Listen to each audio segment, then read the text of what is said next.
Halo semua, berjumpa lagi dengan saya Erwin Supandi di video ulasan saham dan sekaligus rekomendasi saham untuk perdagangan tanggal 30 Juni 2021. Bagaimana hari ini? Hari ini kayaknya kemarin kita kena prank ya. Banyak yang bilang, wah kita kena prank nih. Katanya mau apa PPKM darurat nih. Kok nyatanya kayak gini gitu ya. Kebijakannya kok mungkin eh, nggak jauh berbeda dengan yang nggak darurat, cuma paling pengurangan jam saja gitu ya. Berbeda dengan ketika waktu awal-awal PSBB. Malah saya bilang sepertinya lucu. Lucunya kenapa? Dulu waktu awal-awal kita PSBB ya, impact-nya nggak sebesar hari-hari ini. Tapi pemerintah sudah langsung memberlakukan jebret PSBB. Dan mungkin karena kita sudah hari-hari ini udah lebih experience kali ya, sudah nggak kayak dulu ya. Dulu panik, kita nggak tahu mau ngapain. Sekarang mungkin lebih jelas ya, arah lebih jelas, prosedurnya semua lebih jelas dan sebagainya. Dan kita berharap COVID yang kali ini yang walaupun terlihat lebih berat, tapi lebih bisa ditangani gitu ya. Kita bisa bisa ngelewatin ini semua. Dan kalau kita bisa lewatin ini semua, wow, itu keren banget. Berarti nanti memasuki bulan Juli ya, masuk kuartal ketiga ya, kok Juli, Agustus dan September, kita berharap di kuartal ketiga ini penentuannya IHSG apakah nanti di akhir tahun apakah akan break breakout apa enggak gitu ya. Nah, kita coba aja dulu analisa berdasarkan hari ini. Coba kita cek chartnya.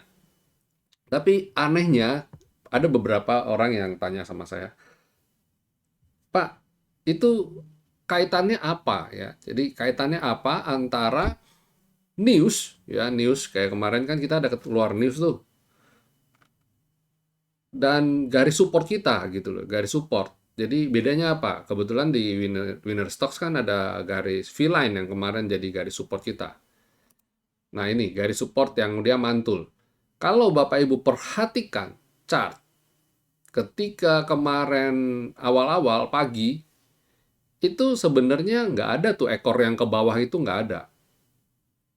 Ya, ekor ini nggak ada nih. Ekor yang ke bawah ini nggak ada. Dia bodinya bagus di sini, rebound.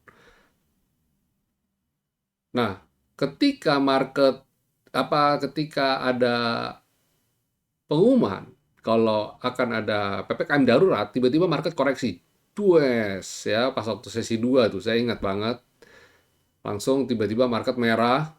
Wah, langsung. Nah, lucunya ini yang jadi pertanyaan. Kenapa berhenti di V-line, Pak? Dan kemudian rebound. Dan hari ini bisa rebound juga. Jadi artinya kalau kita berdasarkan lihat chart hari ini, kan berarti candlenya kemarin kena V-line kan mantul. Cuma candle bisa kena V-line dan mantul itu kan kena sentimen. Ada sentimen news, ya kan? News yang berupa PPKM darurat. Nah, ada yang tanya sama saya, itu gimana ceritanya ya Pak? Ceritanya gimana? Korelasinya gimana sih? Apakah di luar sana yang create news lihat chartnya winner stocks gitu sampai dia bisa melihat kok bahwa oh di situ ada V-line.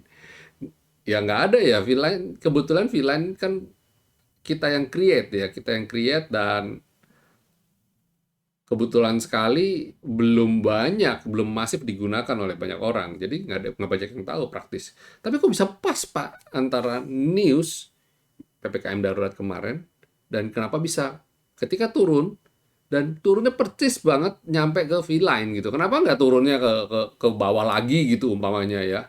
Ke bawah lagi, meleset lagi dan kemudian rebound. Eh, Kayak ini contohnya, kenapa nggak turunnya lewatin garis dan kemudian rebound gitu kan? Kenapa bisa pas banget gitu loh? Kenapa bisa persis gitu loh? Ya jujur, itu di luar kuasa saya. Itu di luar kuasa saya. Saya nggak akan dalin IHSG, ya kan? Saya cuma berpatokan sama kuantitatif sistem kita saja. Dan kenapa bisa begitu? Ya saya juga bingung. Tapi yang pasti adalah begini, saya menciptakan menciptakan indikator, menciptakan selendang, V-line, dan skyline itu berdasarkan backtest. Saya backtest berulang kali dan saya uji, tes, maju, mundur, semua saya uji dan ketemu formula-formula ini gitu loh. Dan entah kenapa, makanya kan saya bilang, pokoknya kalau V-line kejebol ke bawah V-line, wow itu that's it. Itu berarti udah alamat ambyar, ya kan? Atau kalau enggak, ketika dia itu jangka panjang ya, itu sebagai penanda garis strong uptrend jangka panjang. Maksudnya resisten atau support jangka panjang. Jadi kalau jebol itu ya udah goodbye, ya kan? Dan kenapa bisa powerful begitu? Ya saya juga nggak tahu. Kebetulan saja memang begitu. Tapi pada dasarnya ini kan algoritma. Kita berdasarkan algoritma.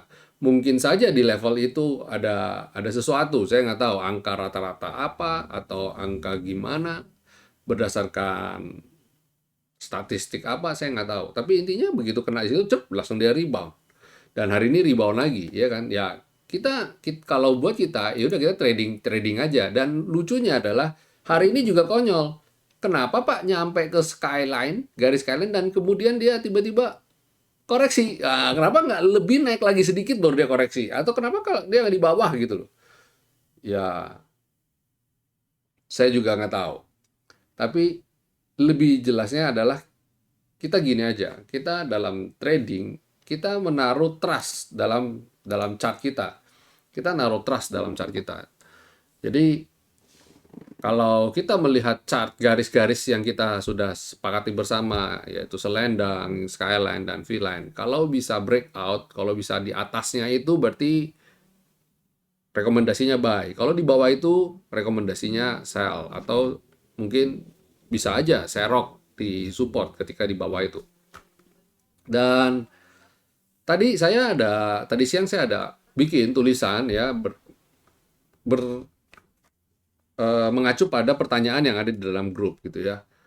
Karena kebetulan ada beberapa yang nanya mengenai corporate action ya, mengenai corporate action dan mengenai cerita-cerita. Ini bakal bakal sekian ya, emiten ini bakal kesekian dan sebagainya. Kalau saya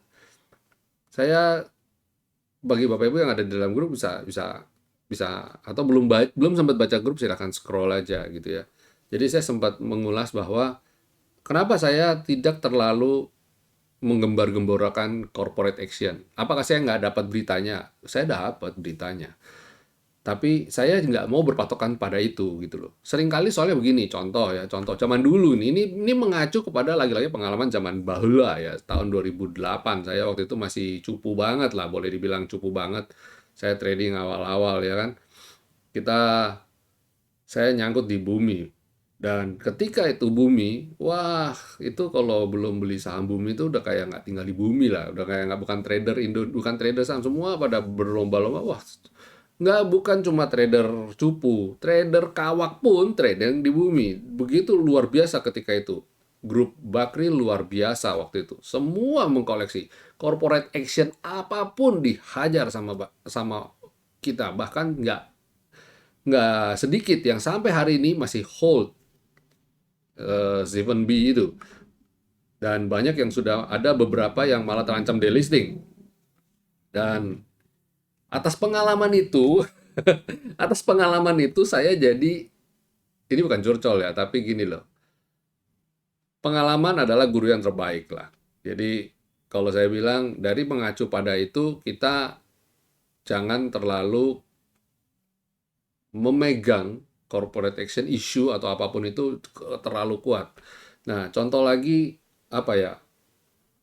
Eh, contoh lagi ketika Antam waktu itu. Kalau kita mengacu pada waktu April 2020 ya, April 2020 Antam mulai menggeliat ya dari 350-an waktu itu. Bahkan gembar-gembar berita mengenai EV nggak ada, electric vehicle nggak ada. Kita cuma lihat, wah ini udah murah dan dia posisi mantul dari selendang. Wah, cakep untuk beli. Ya udah, kita beli aja. Dan Ya kita trading dengan nyaman, beli apa segala dan bam, siapa yang nyangka kalau Antam pernah sampai ke 4.000. Kalau tahu begitu, saya akan all in, masukin semua di situ. Tapi kan nggak ada, kita kan nggak tahu. Karena kita nggak tahu corporate action ini real apa enggak. Bisa bohongan, bisa. Contoh kayak Antam electric vehicle, bisa nggak tengah-tengah jalan proyek ini nggak jalan, batal, bisa nggak? Bisa. Kayak waktu itu ingat nggak si Elon Musk bilang mau ke Indonesia lah, mau invest di Indonesia lah. Begitu akhirnya dia belokin investasinya ke negara lain, langsung gimana? Waktu itu saya ingat banget, waktu itu langsung ambiar loh. Koreksi langsung. Puff. Nah, itu sebabnya saya bilang jangan beli mimpi. Kita itu lihat sesuatu yang fakta aja. Itu sebabnya saya, ya, ada selalu beberapa saya tekankan antara beda tipis ya antara gambling dan spekulasi, beda tipis. Nah, kalau gambling adalah ketika kita memutuskan untuk ambil keputusan untuk pilih ini dan itu dasarnya nggak terlalu jelas dan banyak spekulasinya, bisa ya bisa tidaknya itu banyak gitu loh, dan tanpa juga diiringi dengan perhitungan mengenai, kalau saya kan cenderung lebih ke matematis ya, maksudnya level stop loss, targetnya kudu jelas, semua harus jelas ya, targetnya berapa. Kalau yang gambling itu beli ikut, ya beli karena ini Pak, proyek EV nih, proyek electric vehicle, proyek masa depan, bla bla bla bla bla bla. Dan jangan salah, saya sudah ngomong mengenai electric vehicle itu ketika tahun eh, bu- bukan tahun ini ya, tapi lebih ketika waktu itu isu mengenai karbon ya, isu mengenai karbon, banyak negara ya lebih ke energi hijau dan sebagainya, itu sebenarnya udah campaign lama sebenarnya gitu. Dan ya saya fokus pada chart aja, saya tidak mau mikirin macam-macam ya kan. Dan kita pokoknya intinya adalah trading itu, kalau lagi-lagi balik lagi, kalau gambling ya kan, kalau gambling kita jadi mikirnya jadi ya ikutin aja lah. Nanti kalau turun ya pokoknya pegangan terus gitu loh. Nah, kalau turunnya baik, kalau turunnya ambiar bagaimana? Nah, itu yang bahaya. Apalagi kalau kita belinya bukan di bawah, kita belinya di atas, kita belinya di pucuk. Itu bagaimana? Banyak banyak yang jadi akhirnya mungkin bukan berarti kita tidak akan kembali ya di saham. Itu bagusnya adalah Bapak Ibu beli saham sama dengan Bapak Ibu memiliki kepemilikan atas perusahaan ini. Nah, cuma tinggal masalah waktu aja. Berapa lama modal ini kembali? Di Antam ketika itu ada yang member grup ya, teman grup, ada yang punya Antam modal dari tahun, kapan tahu, dari tahun 2008 2010 mungkin. Yang mana sampai hari ini berarti dia sudah hold Antam 10 tahunan. Dan kalau dia tidak averaging ya, kalau dia tidak averaging berarti anggaplah dulu tahun itu ketika itu Antam di 4.000 anggaplah. Berarti kembali ke 4.000 itu 10 tahun baru balik modal loh. Baru balik modal loh. Uang belum berbunga gitu ya, belum belum menghasilkan. Gawat banget kan? Nah, itu kalau kita beli mimpi ya seperti itulah kira-kira. Satu lagi Arto. Arto waktu itu kita udah tahu rumorsnya Arto akan ada corporate action dengan Gojek lah, bla bla bla bla bla bla. Nah, tapi kalau kita mikir, siapa yang nyangka tahu Arto bisa sampai ke 14-15 ribu seperti hari ini? Ada yang nyangka? Nggak ada. Nggak ada yang nyangka. Ya trading aja. Dan ketika itu juga, kalau kita tanpa ada target, stop loss, ya, itu jadi judi gitu, jadi gambling. Jadi itu sebabnya saya lebih ke matematis. Targetnya harus jelas, stop loss harus jelas. Nah, ketika itu ya kalau mau apapun itu ya trading aja gitu, trading aja, nggak usah mikir macam-macam lah. Contoh agro, agro nih kalau kita lihat pelajaran kita kemarin, saya di grup ada posting ya tanggal 4. Nah ini ketika saya kasih tanda panah ini, Tanggal 4 Juni saya sudah warning, saya sudah kasih rekomendasi kalau agro ada di atas skyline, breakout skyline, silakan beli. Dan dia beberapa hari ini swing-swing, tapi dia berhasil tertahan di atas skyline. Dan kita cicil beli ketika itu dan bam, naik. Nah, ketika Anda naik breakout, lihat. Dulu di harga 1000-an, sekarang sudah 2000-an. Berarti naik berapa persen? Berarti naik nyaris 2 kali lipat, ya kan? Ngeri banget kan? Jadi fokus aja ketika itu. Agro waktu itu rule apa, dia punya isunya apa? Bank digital, ya kan? Sampai hari ini masih bank digital. Agro bank digital. Nah, seberapa besar manfaat dan efektivitasnya terhadap Bank BRI holding sebagai holding, kita nggak juga nggak tahu kan. Semua masih menjual mimpi. Terus BABP, MNC ya, target customer 10 juta, ya kan?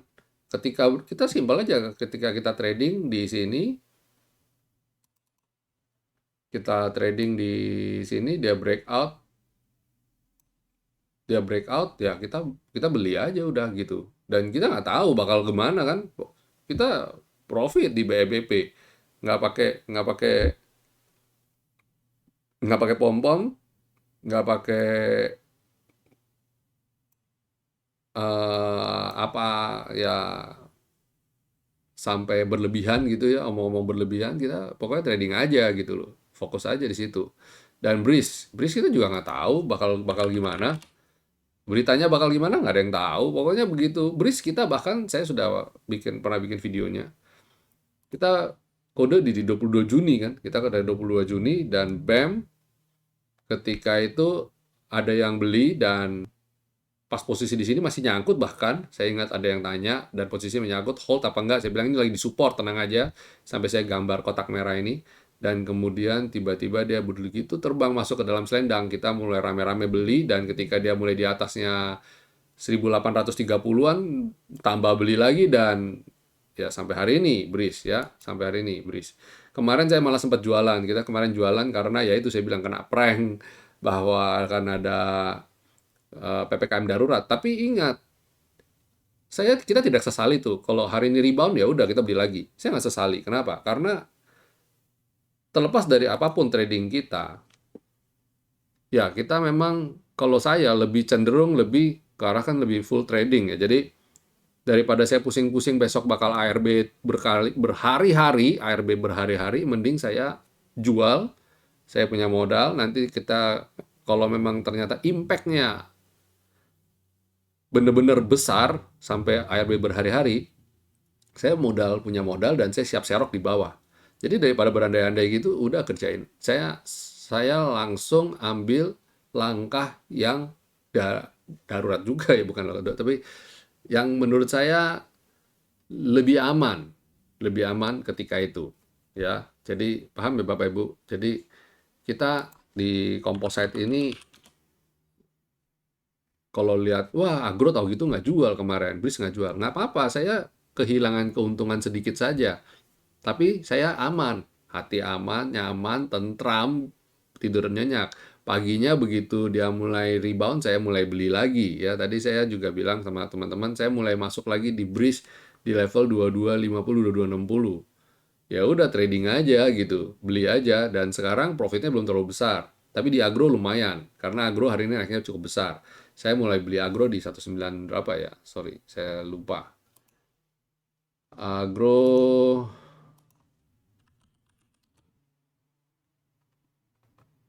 18, saya ada beli agro dari 18, bahkan 1870,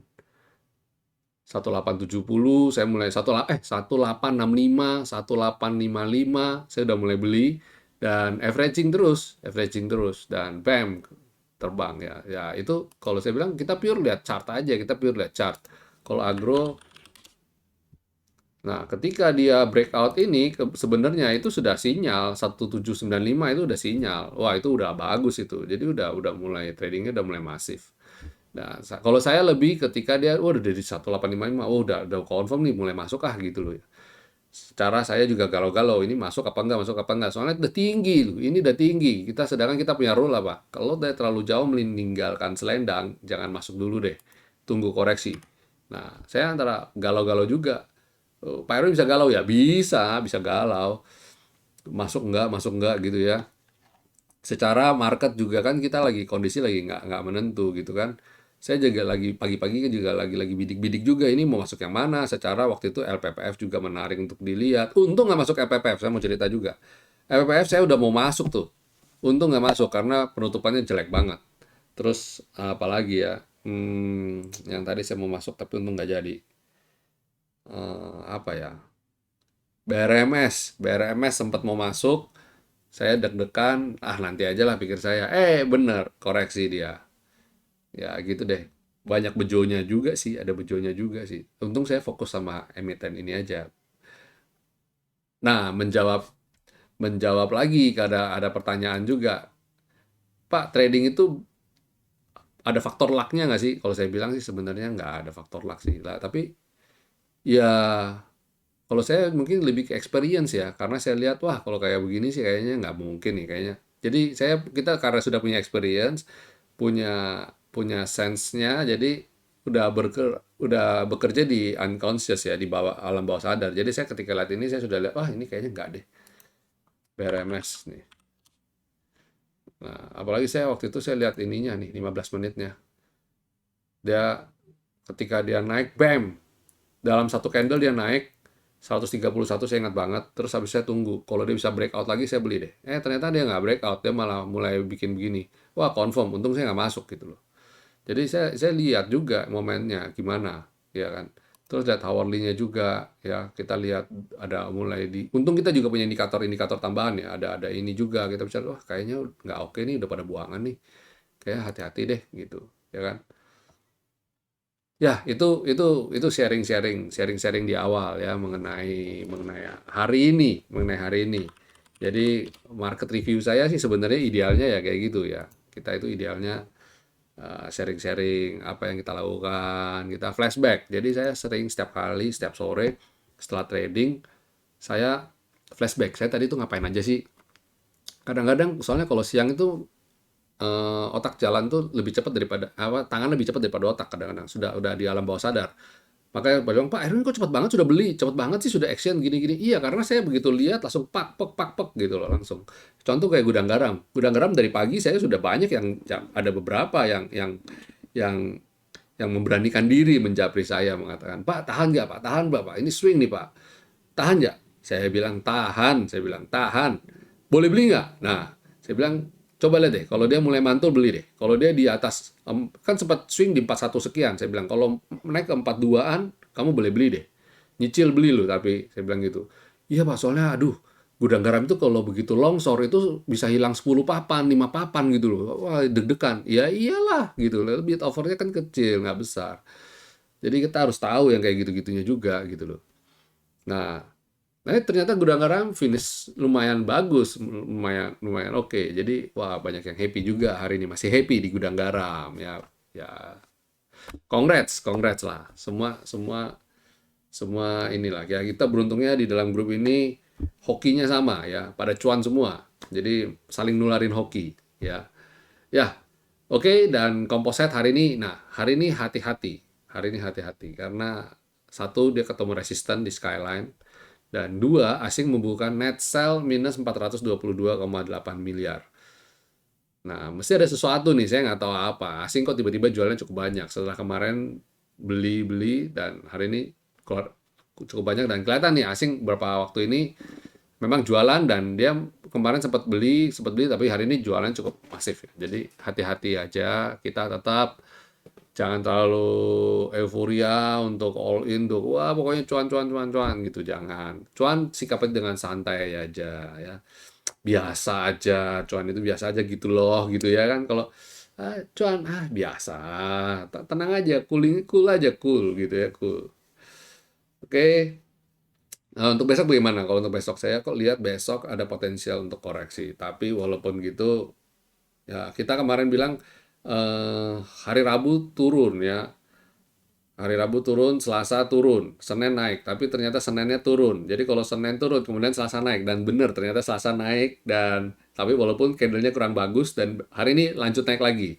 Nah, itu sebabnya saya bilang kayaknya Kamis Jumat dibalik. Dulu saya bilang Kamis dan Jumat naik. Kalau nggak salah ya, saya lupa. Kayaknya sih saya ya bener bener bener bener. Saya ngomong Kamis Jumat potensi kalau kalau Selasa Rabu turun, Kamis Jumat potensi naik. Nah, ini kebalik nih ya. Selasa Rabu naik. Nah, Kamis Jumat ini hati-hati Bapak Ibu ya, hati-hati, cermatin aja. Kita cuma analisa, kita cuma prediksi market yang bergerak, tapi kita ketika market bergerak kita sudah siap nih. Nah, orang ketika trading, melakukan bisnis plan, trading plan, itu semuanya kan pasti ada kalau begini kita akan begini, kalau begitu kita akan begini. Jadi ada plan A, plan B, ya, rencana A, rencana B. Nah, kita harus mempertimbangkan kalau besok bullish tiba-tiba naik, ya kita sudah siap. Tapi kalau bisa tiba-tiba besok ambiar, kita juga sudah siap gitu loh. Itu yang penting. Kita siap untuk mengantisipasi apa yang akan terjadi besok. Itu yang penting. Oke, ya itu composite dan sektoralnya bagaimana sektoralnya? Coba kita cek.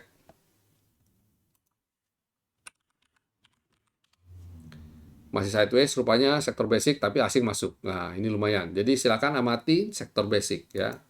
Di tengah kemungkinan besok marketnya turun, kita amatin sektor-sektor basic.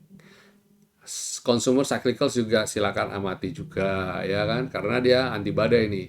Naik ya.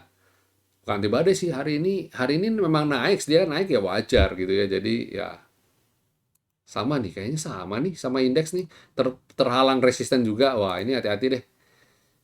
Yang masih oke basic ya. Energi bagaimana? Energi ini menarik nih karena jaraknya jauh-jauh. Lumayan jauh nih. Dari support lagi ya, lumayan.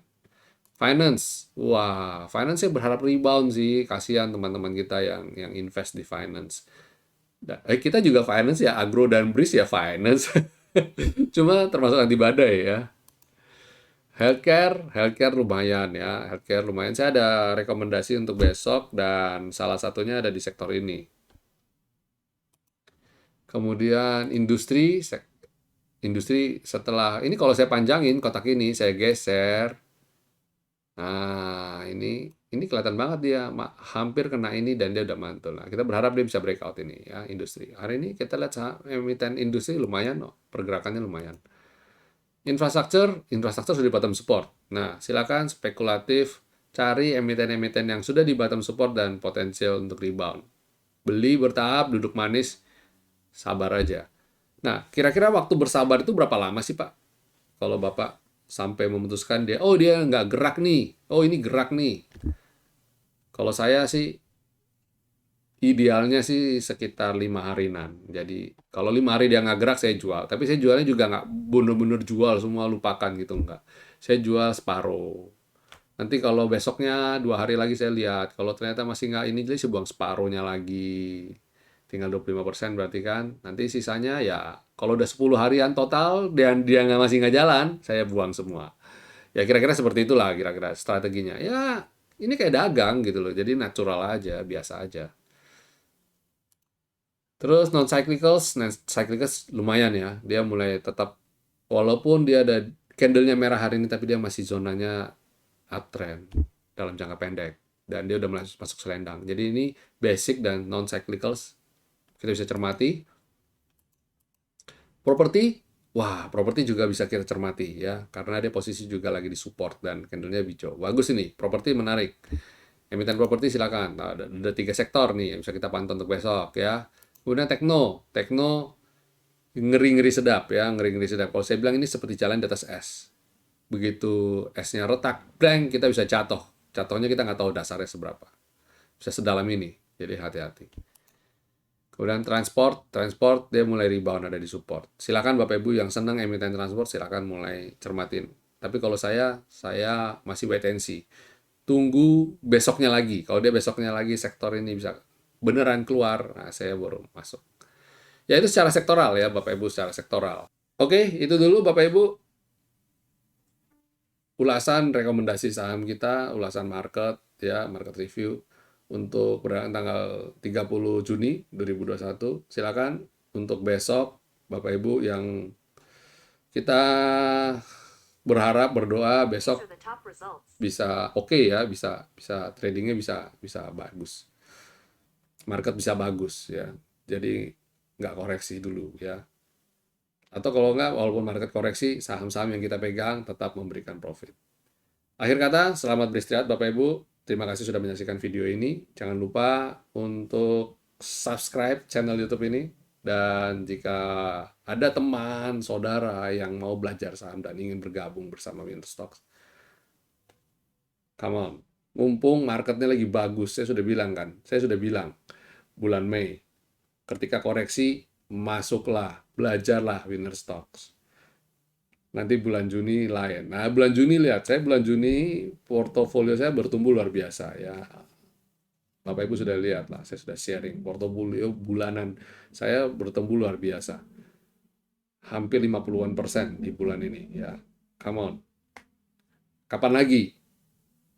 Kalau kita bisa melewati varian Delta ini dengan baik, IHSG potensial untuk rally. Jangan sampai terlambat. Oke? Ya, sampai jumpa semuanya. Jangan lupa untuk menerapkan protokol kesehatan. Kita sama-sama jaga. Dengan kita menjaga diri kita sendiri, kita menjaga lingkungan kita untuk tidak tertular dengan COVID-19, varian Delta ini, kita akan juga memiliki sumbangsi supaya ekonomi cepat pulih. Oke, sampai di sini semuanya. Stay safe, stay healthy, and God bless.